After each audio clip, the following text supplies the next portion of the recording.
कहते हैं कि मुझे अगर मेरे साथ तुम्हें ज़िंदगी बितानी है, मेरे साथ अगर तुम्हें रहना है, बच्चों के साथ अगर तुम्हें रहना है, तो मेरे फादर साहब के साथ तुम्हें हलाला करना पड़ेगा।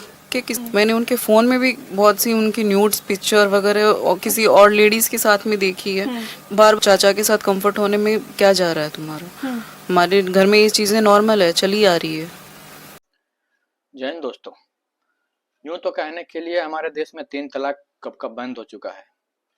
अगर मैं आपसे बोलूं कि जमीनी स्तर पर अभी भी इसका लेवल वैसे के वैसे ही है। जी हाँ, मैं बात कर रहा हूं अनीसा बानो, जो राजस्थान से चलकर दिल्ली आकर केस लड़ रही है अपने पति इरफान के विरुद्ध। इनका कहानी बहुत ही दर्दनीय है।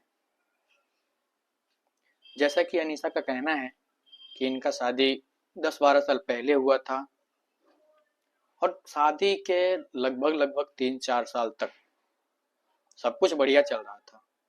फिर धीरे धीरे इनका पति इरफान जो है उसके गैर स्त्रियों के साथ संपर्क बढ़ता जाता है और जायज सी बात है, अगर ऐसा होता है तो किसी भी औरत को अच्छा नहीं लगेगा। और जैसा नेचुरली होता है, अनीसा ने रोकने का कोशिश किया और रोकने के कोशिश में पति को अच्छा नहीं लगा और उसने जो किया वो था तलाक तलाक तलाक, मतलब कि 3 तलाक। और 3 तलाक देने के बाद अनीसा को घर से बाहर निकाल दिया जाता है। अनीसा बोलती है कि मुझे घर आने दो, मैं अभी कहाँ जाऊंगी। उसको उस रात तो घर में बुला लिया जाता है, लेकिन अगले दिन जब अनीसा बोलती है कि मुझे तुम्हारे साथ रहना है, तो इरफान का कहना होता है कि ठीक है, अगर तुझे मेरे साथ रहना है तो पहले मेरे अब्बा के साथ में हलाला करके आओ, पाक होकर आओ, शुद्ध होकर आओ, उसके बाद फिर मेरे साथ तुम रह सकती हो। अब कोई भी औरत क्यों चाहेगी कि वो किसी गैर मर्द के साथ जाए, फिर वापस अपने पति के साथ जाए। और कहीं ना कहीं ये बहुत गंदी प्रथा है, ये हलाला, ये 3 तलाक। मुझे नहीं लगता कि ये सही चीज है। और अनीसा इसके खिलाफ केस लड़ रही है।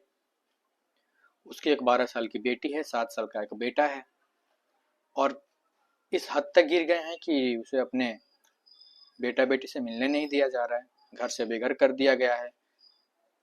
और बड़े लोग हैं, अनीसा जैसे बताते हैं कि परिवार में सब के सब ऐसे ही हैं। उसके ससुर उसको बेड टच करते थे, उसके कजन्स आते थे, कजन्स भी उसको बेड टच जबरदस्ती करना, ये सारी चीजें। और जब पति के पास शिकायत होता था तो पति ये कहता था कि ठीक है, कोऑपरेट करो, हमारे यहाँ ऐसे ही होता है। तो कहाँ गए ये मौलवी जो इस्लाम का गुण गाते रहते हैं?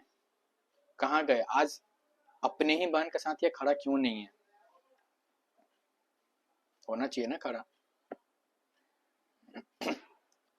कहीं ना कहीं ये समाज को खोखला कर देने वाली चीजें हैं। और मैं आप लोगों से आशा करता हूं कि इस चीज के लिए आप लोग जरूर आवाज उठाएं, ताकि इरफान को और उसके पूरे परिवार को कड़ी से कड़ी सजा मिले। कहीं ना कहीं ये को प्रताड़ित किया तो ये सारी चीजें अपराध में आती है, तो इसके लिए भी हमें आवाज उठाना चाहिए। बाकी आपका क्या कहना है? इरफान को सजा मिलनी चाहिए, नहीं मिलनी चाहिए? अनीसा बेगानो को न्याय मिलना चाहिए, नहीं मिलना?